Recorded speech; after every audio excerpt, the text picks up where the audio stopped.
ప్రేక్షక మిత్రులందరికీ కూడాను శరణమయ్యప్ప నమస్కారం. అందరికీ కూడాను మీ యొక్క ఇంటి ఇలవెల్పుని ప్రార్థన చేసుకోండి. సద్గురువులందరినీ కూడా ప్రార్థన చేసుకోండి.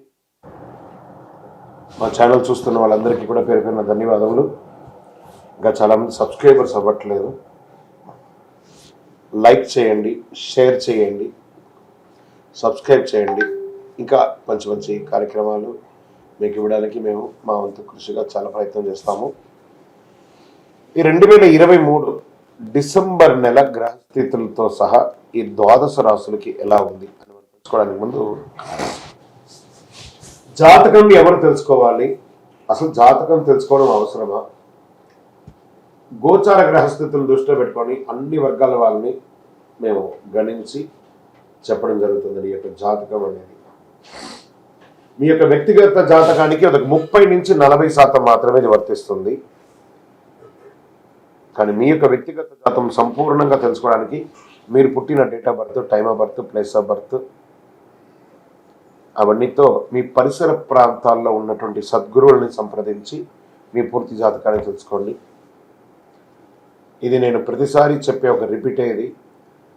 జాతకం పడుతున్న వర్షానికి ఒక గొడిగే కానీ జాతకం జీవితం కాదు. మళ్ళీ చెప్తున్నాను, జాతకం ఎంత తెలుసుకోవాలో అంతే తెలుసుకోవాలి, కానీ దాని గురించి డిపెండ్ అయ్యి డిస్టర్బ్ అవ్వకూడదు. మీ పరిసర ప్రాంతాల్లో ఉన్నటువంటి సద్గురులందరినీ కూడా సంప్రదించి ఆ పరిహారాలు ఏమైనా ఉంటే కూడా చేసుకొని ఆ నెల కార్యక్రమాలు చేసుకోండి. ఇప్పుడు మనం ఈ 12 రాసులకి ఎలా ఉన్నాయి, రాసుల వాయిస్గా వెళ్దాం. జ్యోతిష్ శాస్త్రరీత్యా ద్వాదశ రాశుల్లో 12వ రాశి అయినటువంటి మీనరాశి మిత్రులారా, మీరు పూర్వాభాద్ర నక్షత్రం 4వ పాదం, ఉత్తరాభాద్ర నక్షత్రం 1, 2, 3, 4వ పాదం, రేవతి నక్షత్రం 1, 2, 3, 4 పాదాలకు జన్మించిన మీరు మీనరాశి వారిగా పరిగణించబడుతున్నారు. మీకు ఈ నెల శుభాశుభ ఫలితాలు ఎలా ఉన్నాయి? డిసెంబర్ నెలలో గ్రహస్థితులు పరిశీలించితే కొంత మిశ్రమ ఫలితాన్ని గోచరిస్తుంది. ఏలనాటి శని జన్మరాహు దోషం చాలా గట్టిగా ఉంది. బుధ, రవి, కుజ, శుక్రులు ప్రతికూలంగా ఉన్నారు. ఈ మాసం గురుబలం మీదనే ముందుకు వెళ్ళే అవకాశాలు ఉన్నాయి. మాస ద్వితీయంలో రవి యొక్క బలం వస్తుంది. ఇది ఒక మంచి మార్పుగా కూడా చెప్పుకోవచ్చు. గ్రహస్థితి అనుకూలంగా ఉండడానికి రవి సహకరిస్తాడు. రవి ఆత్మకారకుడు, ఉత్సాహానికి కారకుడు, దశమ కేంద్రంలో దిగ్బలంతో ఉన్నాడు కాబట్టి ఆరోగ్యం, ఆత్మధైర్యానికి కారణమవుతాడు.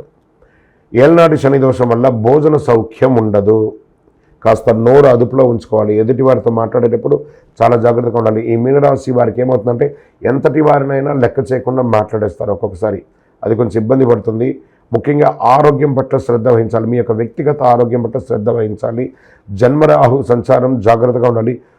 శుక్రుడు మాసం మధ్యలో అనుకూలంగా ఉన్నాడు. గురువు అనుకూలంగా ఉంటాడు. రవి, శుక్రుడు, బుధుడు అనుకూలంగా ఉన్నారు. చంద్రుడు కూడా అనుకూలానికి వచ్చే అవకాశాలు ఉన్నాయి. ముఖ్యమైన పనులు మాస ద్వితీయంలో తర్వాత పెట్టుకోండి. మాస ప్రారంభం అంతా కొంచెం ఇబ్బందిగా ఉంది. ఉద్యోగంలో స్థిరత్వం ఏర్పడుతుంది మాస ద్వితీయంలో. అప్పటి వరకు పై అధికారుల నుంచో లేదా చేస్తున్న వృత్తిలోనో ఏదో విధమైనటువంటి తప్పిదాలు కనుక్కొని మీరు ఇబ్బందులు పడే అవకాశాలు ఉన్నాయి. మీకు రావాల్సిన ధనం చేతికి వచ్చే అవకాశాలు ఉన్నాయి. మీరు ఇవ్వవలసింది కూడా క్లియర్ చేసుకునే అవకాశాలు బట్టి ఉన్నాయి. ఆహార విషయంలో జాగ్రత్త. మీకు ఇష్టం ఉందని చెప్పి ఎక్కువ తినేసి ఇబ్బంది పడకండి. దానివల్ల ఫుడ్ పాయిజన్ అయ్యే అవకాశాలు సంబంధించింది ఉంది. ఉదర సంబంధిత సమస్యలు వచ్చే అవకాశాలు ఉన్నాయి.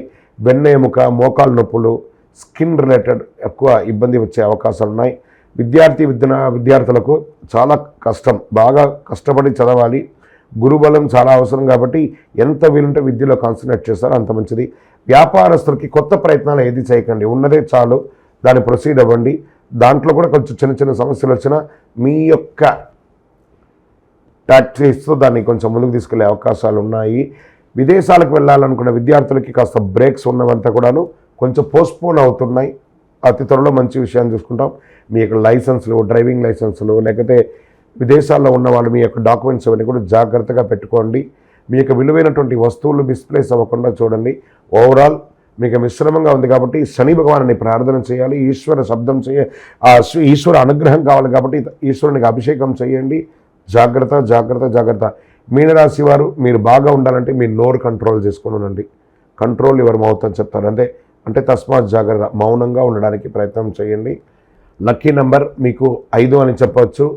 గురువారం మీకు చాలా కలిసి వస్తుంది. Pink colour and red colour మీకు చాలా కలిసి వస్తుంది. చంద్రాష్టమం 8/12/2023 9:53 మధ్యాహ్నం నుండి 11/12/2023 6:11 వరకు చంద్రాష్టమం ఉంటుంది. కాబట్టి ఈ 2.5 రోజులు చాలా జాగ్రత్తగా ఉండాలి. ఈశ్వరుడికి అభిషేకం చేయండి, శని భగవానుడికి తైలాభిషేకం చేయండి, నవగ్రహ స్తోత్రాలు చేయండి. ఇంకను సకల దోషాలు తొలగి ఆనందంగా ఉండడానికి నవమూలిక సిద్ధ ధూపంతో ధూపం వేయండి. విజయోస్తు. మీ పర్సనల్ జాతకం తెలుసుకోవాలనుకున్న వాళ్ళు, మీరు జాతకం ఎందుకు తెలుసుకోవాలనుకుంటున్నారు, మీకున్న ప్రశ్నలు ఏంటి, ఇవన్నీ కూడాను మీ పేరు, మీ date of birth, time of birth, place of birth WhatsApp చేయాలి, కాల్ కాదు. మా కింద కనబడుతున్న నెంబర్కి వాట్సప్ చేయండి, మేము చూసి మీకు రిప్లై ఇస్తాం. అప్పుడు మీరు కాల్ చేయొచ్చు. మళ్ళీ చెప్తున్నాను, ఇల్లీగల్ ప్రశ్నలు అడగకూడదు, మీ వ్యక్తిగతమైనటువంటి ఆర్థిక లావాదేవీలు అడగకూడదు. ఎందుకంటే ఆర్థికంగా ఏదైనా మంచి చెడు అప్పులు ఇప్పుడు చేస్తే కష్టపడి వ్యాపారం చేసి తెలుసుకోవాలి. 21 సంవత్సరాల లోపు పిల్లలు ఏ విధమైనటువంటి జాతకం చెప్పబడదు. 60 సంవత్సరాలు పై వాళ్ళు ఆల్రెడీ వాళ్ళు 60 వసంతాలు పూర్తి చేసిన వాళ్ళు కాబట్టి, వయసులో ఉన్న పెద్దవారు, అనుభవంలో ఉన్న పెద్దవారు కాబట్టి మీరు జాతకం చూడక్కర్లేదు. మళ్ళీ చెప్తున్నాను, వాట్సాపే చేయాలి, కాల్ చేయకండి. మీ వాట్సాప్ చూసిన తర్వాత మీకు మేము రిప్లై ఇవ్వగలం. శరణమయ్యప్ప.